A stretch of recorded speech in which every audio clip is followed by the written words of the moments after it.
Hello दोस्तों। सन 1996 Shahrukh Khan sir का एक मूवी आया था। उसका नाम था चाहत।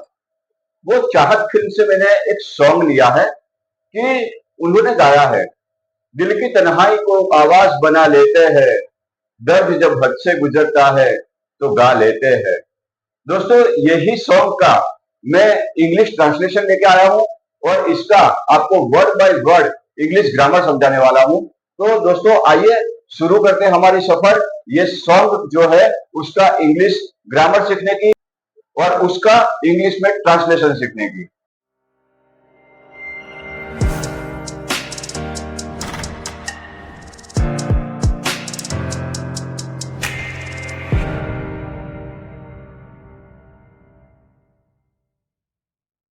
तो दोस्तों, सबसे पहले हम ये सीखेंगे कि इसका इंग्लिश में मैंने ट्रांसलेशन कैसे किया। ओके, कि दिल की तन्हाई को आवाज बना लेते हैं।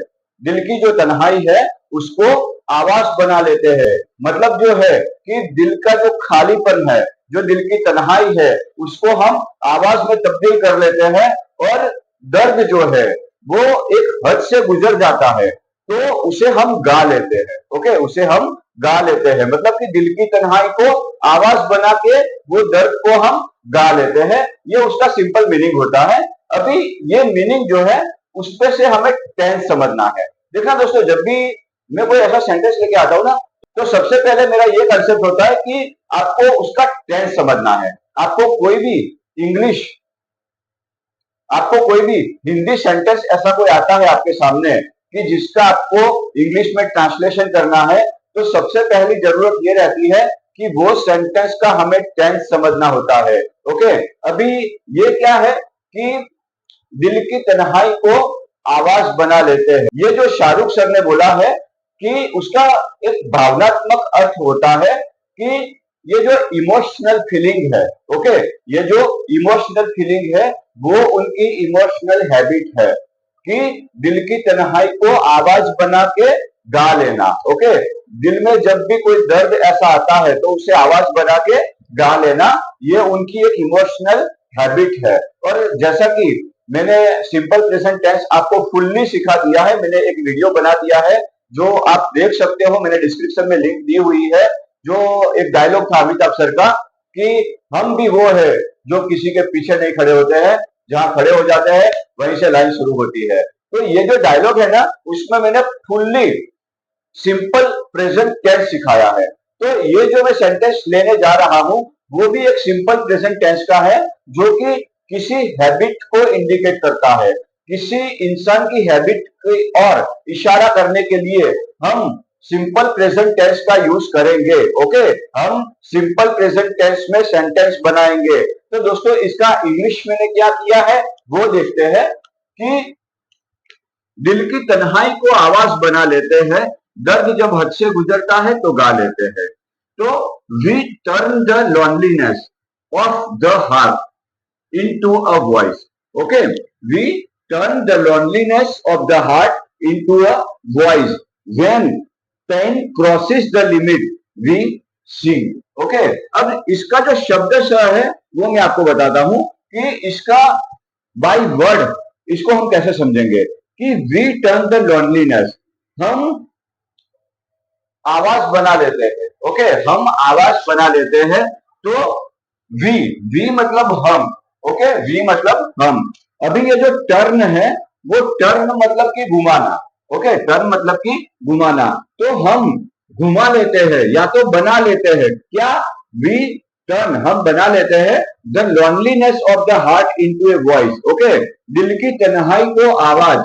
ओके, हम बना लेते हैं दिल की तन्हाई को आवाज व्हेन, व्हेन क्या है, एक टाइम इंडिकेट करता है कि when pain crosses the limit. Okay, दर्द जब हद से गुजर जाता है, मतलब कि दर्द जब उसकी लिमिट जो क्रॉस कर जाता है, वी सिंग। ओके, हम गा लेते हैं। अब दोस्तों, ये जो सिचुएशन है ना, वो सिचुएशन पे हम थोड़ा गौर करते हैं कि शाहरुख सर ने है ना एक छोटे से दो लफ्जों में ऐसी एक बात कह डाली है ना कि वो हम क्या बोलते हैं कि जिसको बयां नहीं कर सकते हैं। ओके, हमारे समाज में जो एक खालीपन है जिसके बारे में हम खुल के बात नहीं कर सकते हैं, ऐसी बात उन्होंने ये जो 2 सेंटेंस है ना उसमें कह डाली है, वो मैं आपको बताने जा रहा हूं दोस्तों कि हमारे समाज में ऐसी घटनाएं होती हैं जिस पर समाज चुप्पी कर लेता है, कोई खुलकर बोलने को तैयार नहीं होता है। वो क्या है मालूम है? सुसाइड, जो स्टूडेंट्स द्वारा की जाती है या तो कोई ब्रेकअप हुए पर्सन कर लेते हैं। ये एक ऐसी सिचुएशन है सर जो हमारे समाज के दिल में चुभती है, एक कील बनकर चुभती है, लेकिन कोई ऐसा नहीं है इस टॉपिक पर खुलकर बात कर सके। हम सब है ना वो चुप्पी बना लेते हैं। ये ऐसे गंभीर टॉपिक को, ऐसे एक सीरियस टॉपिक पे हम चुप्पी बना लेते हैं। हमारे समाज में नंबर, मार्कशीट, रिजल्ट या इतना बड़ा बना दिया है ना हमने कि अगर कोई बच्चा फेल हो जाता है ना तो उसे लगता है कि उसका कोई भविष्य ही नहीं है, उसके जीवन में से सब कुछ मानो कि लूट गया, वो जिंदगी में कुछ कर ही नहीं सकता है। लेकिन इसका आपने रिजल्ट सोचा है क्या होगा? वो उसका जब रिजल्ट आता है ना तो उसका रिजल्ट एक दूसरी और बहुत खराब होता है। क्या? ही हैंग, लटक गया। ओके, मतलब हम सोचे ना तो एक पेपर, एक एग्जाम, वो क्या आपकी पूरी काबिलियत का एक पैमाना होगा? नहीं, बिल्कुल नहीं, हरगिज नहीं हो सकता सर। एक कोई भी एग्जाम, कोई भी पेपर या कोई भी आपकी फेलर, वो आपकी काबिलियत का सर्टिफिकेट नहीं है। ओके, वो आपकी काबिलियत पे सवाल नहीं उठा सकता है। दोस्तों, दुनिया में ऐसे सफल लोग हैं जो कभी स्कूल में फेल हुए थे तो क्या उन्होंने सुसाइड कर लिया?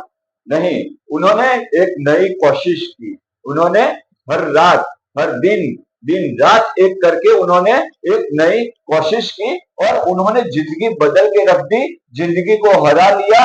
ओके, मौत को हरा लिया और खुद एक इतिहास बनकर रहे हैं। ऐसे भी लोग हैं हमारे पास, ऐसे भी लोग हैं हमारे बीच में जिसके ढेर सारे एग्जाम्पल हैं। तो दोस्तों, आप भी किसी तरह से फेल हुए हो तो ये रिजल्ट नहीं है आपका कि आप सुसाइड कमिट कर लो। ओके, ये कोई रिजल्ट नहीं है, ये कोई जिंदगी का बदलाव नहीं है। ओके सर, आपको दर्द को खत्म करना है, खुद को खत्म नहीं करना है। जो भी बच्चे, जो भी पर्सन ये सोच रहे हैं, ओके, इसमें ऐसा नहीं कि बच्चे ही होते हैं, एडल्ट भी होते हैं जो ऐसा सोच रहे हैं कि हमें दर्द खत्म करना है, तो वो सिर्फ आपको दर्द खत्म करना है, वो आपको खुद को खत्म नहीं होना है। ओके, याद रखिए, ये आपका फेलर नहीं है, ये एक तरीका था जो तरीका काम में नहीं आया और इसीलिए तरीका बदलिए। खुद पे कोई भी एक्सपेरिमेंट मत कीजिए। ओके, खुद पे एक्सपेरिमेंट करने की जरूरत नहीं है। ये जो आपकी बॉडी है ना, वो कोई साइंस की लैब नहीं है जो आप एक्सपेरिमेंट कर रहे हो। ओके, एक तरीका था जिंदगी का, नहीं काम आया, अरे छोड़ दे यार, दूसरा तरीका ले लेंगे। ओके, तो मतलब कि दोबारा उठिए। एक बार फेल हो गए हो, कोई बात नहीं। कि कोई ऐसा व्यक्ति जिससे आप बहुत प्यार करते थे जिंदगी में से निकल गया है, अरे कोई बात नहीं, तो दोबारा उठिए ना। एक वही तो नहीं था जो आपकी जिंदगी में था, बहुत सारे लोग हैं। वो रेंचो याद है सर, 3 इडियट्स वाले? हाँ, उन्होंने एक बहुत मस्त बात बोली थी कि जब भी ऐसे बुरे ख्याल आए ना, पॉकेट में अपने माँ बाप की तस्वीर रख लेना, मम्मी पापा की तस्वीर रखना, और जब भी ऐसे बुरे ख्याल आए वो तस्वीर निकाल के देख लेना कि उन पर क्या गुजरेगी जब वो आपकी डेड बॉडी देखेंगे। क्या हम डरते हैं किसी से बात करने से? क्या हमें शर्म आती है किसी से बात करने में? हो ही नहीं सकता सर, क्योंकि जिससे भी आप बात करोगे वो आपके शुभचिंतक ही होंगे। ओके, तो दोबारा उठिए, वो नई जिंदगी जो है वो आपका वेट कर रही है। सर, मदद मांगना, एक हेल्प मांगना, वो आपकी कमजोरी नहीं, वो आपकी कायरता नहीं है, बल्कि वो आपकी वो हिम्मत होगी जो भगवान ने आपको दी है। भगवान ने आपको बोला है कि मैं तुम्हें जिंदगी दे रहा हूं, तुम इसे संवारना। आप क्या कर रहे हो? सुसाइड? ये क्या संवारना होता है? बिल्कुल नहीं। आप किसी से हेल्प मांगिए, अपने माँ बाप से बात कीजिए, हमारे टीचर से बात कीजिए, कोई दोस्त से बात कीजिए। अगर आपका कोई भी नहीं है ना, सोसाइटी में सर क्लिनिकल साइकोलॉजिस्ट है, आप उनसे बात कीजिए, साइकोलॉजिस्ट डॉक्टर से बात कीजिए। आप जिंदगी को एक नया मोड़ दे सकते हो, आप जिंदगी को एक नई राह दिखा सकते हो, जो जिंदगी आपके माँ बाप ने आपको दी है।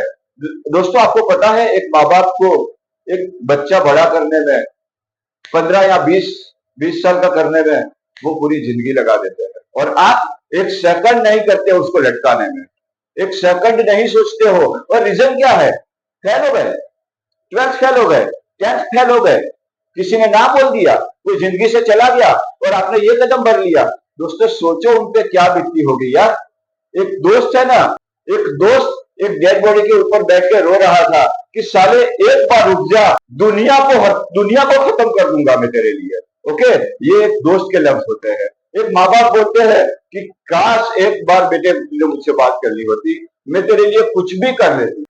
दोस्तों कभी ब्रेकअप हो गया और सुसाइड, माना कि प्यार बहुत खूबसूरत चीज है, लेकिन जब ये टूटता है ना तो इंसान अंदर से टूट जाता है। ऐसा लगता है कि जैसे सब कुछ खत्म हो गया। किसी के चले जाने से आपकी जिंदगी खत्म नहीं हो जाती दोस्तों। तो दोस्तों जाने दो ना उसको, जो चला गया वो शायद तुम्हारा था ही नहीं, और जो तुम्हारा था ना वो कभी तुम्हें छोड़कर जाएगा नहीं। ये याद रखना, ये मन में एक विधान बांध देना कि जो तुम्हारा होगा ना वो कभी तुम्हें छोड़ के जाएगा ही नहीं। दोस्तों ये माँ बाप, शिक्षक, दोस्त, ये सब तुम्हारे ही है। ओके, तुम्हें उनसे हिचकिचाने की जरूरत नहीं है।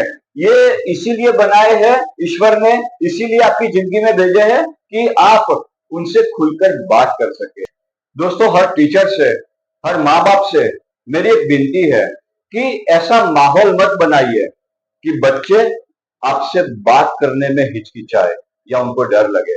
एक मतलब उनसे छोटी छोटी बातें कीजिए। आज स्कूल में क्या सिखाया, आज आप स्कूल गए थे तो क्या रास्ते में कोई ऐसी घटना हुई, ऐसा कुछ भी आप उससे बात कीजिए। बच्चों को ऐसा लगना चाहिए कि आप उसके फ्रेंड हो। बच्चे इन फ्यूचर आपको भी कुछ कह सके, ऐसा कुछ रखिए सर। ओके, बच्चों से भी दूरी बनाए रखना वो शायद एक रीजन हो सकता है। तो सभी माँ बाप, टीचर और खासकर दोस्तों से भी, अगर कोई दोस्त इतना निराश हो गया है, मतलब इतना इतना डिप्रेस हो गया है क्या, वो आपके आपसे खुल के बात नहीं कर सकता क्या?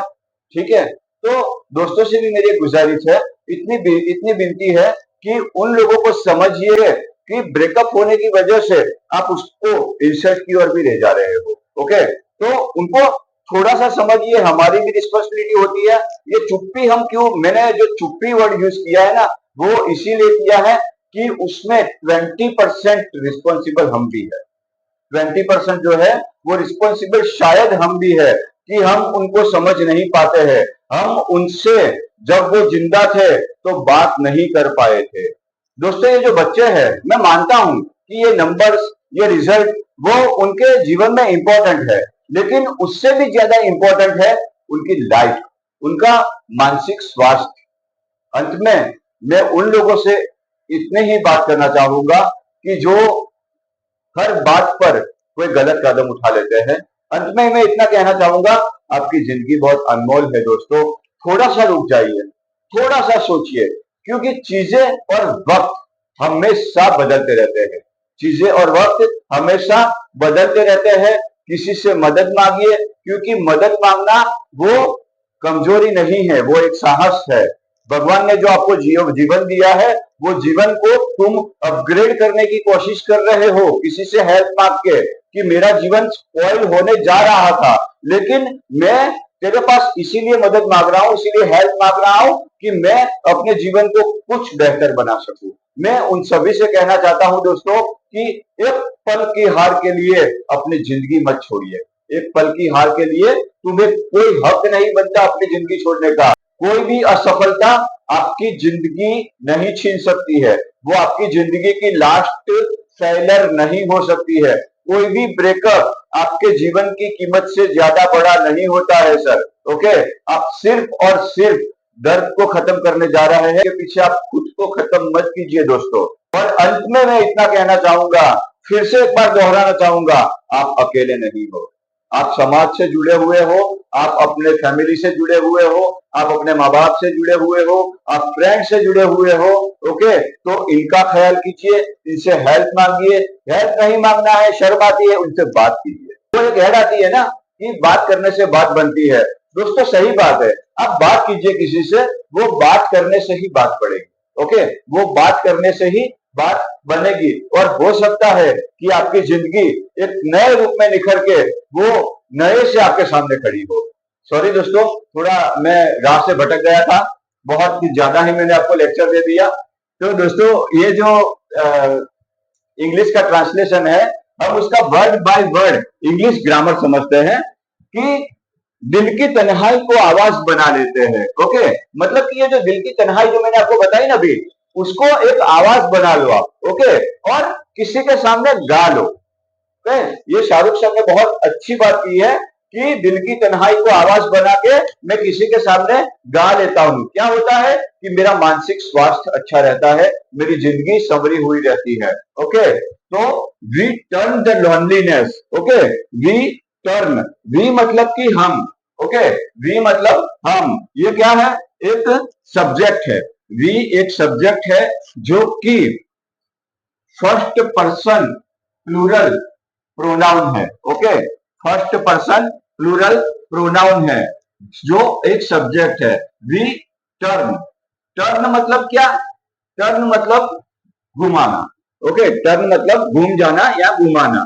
वी टर्न द लॉनलीनेस, हम लोग जो दिल की तन्हाई है ना, उसको घुमा लेते हैं, उसको कन्वर्ट कर लेते हैं। ओके, द क्या है, द वो डेफिनेट आर्टिकल है। उससे पहले मैं बता दूं कि ये जो सब्जेक्ट है ना, ये वी जो है वो हमारा सब्जेक्ट है, और ये जो टर्न जो है ना वो हमारा वर्ब है। वी के साथ में जो टर्न है उसका मैंने बेस वर्ब लिया है। ओके, क्यों, क्योंकि सिंपल प्रेजेंट टेंस में आई, वी, यू और दे, इसके साथ में हमेशा जो वर्ब है उसका मेन वर्ब ही आएगा। वी टर्न द, अभी द क्या है, वो डेफिनेट आर्टिकल है। ओके, द वो डेफिनेट आर्टिकल है। लॉनलीनेस एक नाम है। ओके, लॉनलीनेस एक नाम है। ऑफ, ऑफ एक प्रीपोजिशन है जो क्या दिखाता है कि दिल की, ओके, गहराई किसकी, दिल की। तो द वापिस एक डेफिनेट आर्टिकल हो गया, हार्ट जो है वो एक नाम हो गया। ओके, ये दोनों नाउन है कि हार्ट और लॉनलीनेस, इन दोनों के आगे आर्टिकल लगे हैं द और द, जो कि दोनों डेफिनेट आर्टिकल है। Okay, into a voice, into a voice, तो इन टू क्या है दोस्तों, आपको थोड़ा कंफ्यूजन रहता होगा कि हम इन कब यूज करें और इनटू कब यूज करें। तो इसका एक सिंपल फंडा दे देता हूं आपको कि अगर कोई पर्सन, कोई चीज पहले से ही अंदर हो, इनका मतलब क्या होता है कि अंदर, अगर कोई चीज, कोई पर्सन वो पहले से ही अंदर हो, तो हम ऐसे सेंटेंस को बताने के लिए इनका यूज करेंगे। हम ऐसे सेंटेंस को बनाने के लिए इनका यूज करेंगे। जैसे कि मैं जब स्कूल में गया तो बच्चे क्लासरूम में बैठे हुए थे, तो मेरे मैं गया तब वो ऑलरेडी बैठे हुए थे, वो क्लास में ही थे, वो क्लास के अंदर ही थे, तब मैं यूज करूंगा इन। ओके, और दूसरा क्या है, इनटू।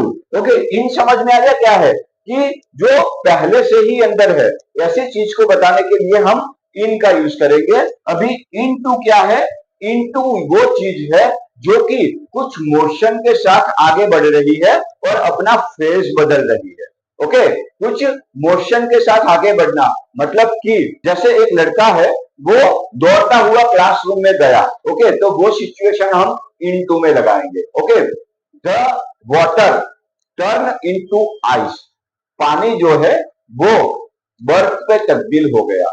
तो इनटू क्या है कि पानी ने अपना फेस बदल दिया। ओके, पानी जो लिक्विड था उसने अपना फेस बदल दिया और वो एक हार्ड बन गया। ओके, तो वो पानी ने उसका फेस बदला, तो the water turns into ice, तो उन्होंने अपना फेस बदला। वैसे ही the loneliness of the heart, okay, जो दिल की गहराई है उसको हम क्या करते हैं, इनटू अ वॉइस, एक वॉइस में बदल देते हैं। ओके, एक आवाज बना लेते हैं। तो ये दिल की गहराई जो है उसको हम आवाज बना लेते हैं। उसके बाद में वैन। ओके, वैन क्या है, वैन एक टाइम को इंडिकेट करता है जब, ओके, जब पेन क्रॉसिस, अभी देखो दोस्तों, ये वी था ना तो मैंने टर्न लगाया था। ओके, अभी ये पेन है तो मैंने क्रॉस, जो क्रॉस है ना उसके पीछे मैंने ई एस लगाया है। ओके, ये ई एस लगाया है। तो व्हेन पेन क्रॉसिस, तो पेन क्रॉसिस, ये पेन क्या है मालूम है, वो ही सी और इट में आता है। पेन मतलब कोई लड़का नहीं है, कोई लड़की नहीं है, लेकिन पेन जो एक ऐसी चीज है जो हमारी फीलिंग्स, हमारी बॉडी के साथ जुड़ी हुई है, तो उसको हम एज ए इट लेंगे। ओके, तो ही शी और इट के साथ जो वर्ब आएगा सिंपल प्रेजेंट टेंस में, उसके वो वर्ब के पीछे हम या तो एस लगाएंगे या ईएस लगाएंगे। ओके, या तो एस लगाएंगे या ईएस लगाएंगे। तो मैंने यहाँ पे क्रॉसिस जो है, तो क्रॉस के पीछे ईएस लगाया है। तो when the pain crosses the limits, okay, the एक डेफिनेट आर्टिकल है, लिमिट क्या है, एक नाउन है। ये लिमिट्स जो है वो प्लूरल नाउन है। ओके, ये जो लिमिट्स जो है वो प्लूरल नाउन है। तो when pain crosses the limit, दर्द जब हद से गुजर जाता है, तो वी सिंग, गा लेते हैं। वी सिंग क्यों लगाया, कि हम गा लेते हैं। यहाँ पे क्या है कि दिल की तन्हाई को हम आवाज बना लेते हैं। तो यहाँ पे मैंने वी लगाया कि दर्द जब हद से गुजर जाता है तो हम गा लेते हैं। तो ये क्या है, वी जो है, वी एक हमारा सब्जेक्ट है और इसके पीछे मैंने एक बेस वर्ब लगाया है जो कि सिंग है, मतलब कि वो मेन वर्ब है। तो ये था दोस्तों आज का हमारा डायलॉग। ओके, बहुत अच्छी तरह मैं आशा रखता हूं कि आप समझे होंगे। ऐसे ही बहुत से डायलॉग्स, बहुत से सॉन्ग्स मैं लेके आ रहा हूं आपके सामने, ऐसी ही भावनात्मक बातें मैं लेके आ रहा हूं आपके सामने। तो दोस्तों हमारी चैनल से जुड़े रहिए, इसे लाइक कीजिए, सब्सक्राइब कीजिए। जय हिंद, जय भारत।